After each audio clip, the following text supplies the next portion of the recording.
Vous regardez Guinée Matin, mesdames et messieurs, téléspectateurs et téléspectatrices, bonjour et bienvenue dans ce flash d'information.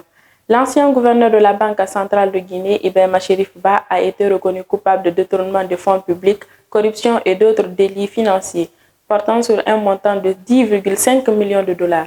Il écope 5 ans de prison, une amende de 5 milliards de francs guinéens, et il doit verser l'équivalent des sommes détournées à l'État. La CRIEF a également ordonné la confiscation de ses biens et émis un mandat d'arrêt à son encontre. À Taouya, dans la commune de Ratoma, le personnel de l'Office guinéen de publicité OGP s'est mobilisé hier, mardi 6 mai 2025, pour saluer les efforts de la nouvelle direction générale dirigée par Alaguissé Lukamara.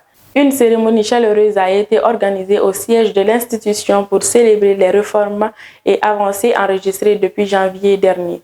Dans son allocution, la directrice des ressources humaines, Mariam Kone, a exprimé la satisfaction des agents, tandis que le directeur général Modeste a invité des équipes à maintenir le cap pour faire rayonner l'OGP au bénéfice de la Guinée.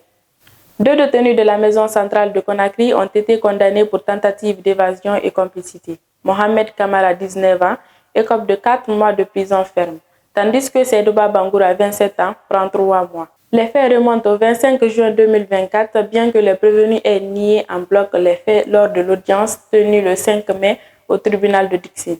Accusés d'avoir tué 2 bébés jumeaux retrouvés dans une poubelle, Monique Loua, 24 ans, et sa mère Rosaline Lama risquent respectivement 15 et 10 ans de réclusion criminelle.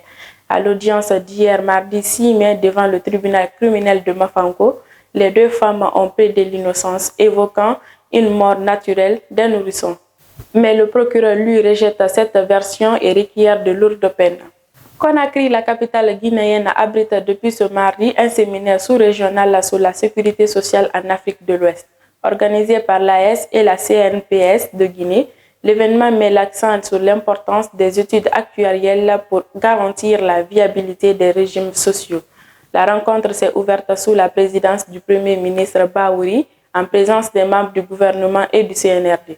Téléspectateurs et téléspectatrices de Guinée Matin TV, c'est la fin de ce flash d'information. Merci de continuer à suivre Guinée Matin sur YouTube, Facebook, TikTok et tous nos réseaux sociaux.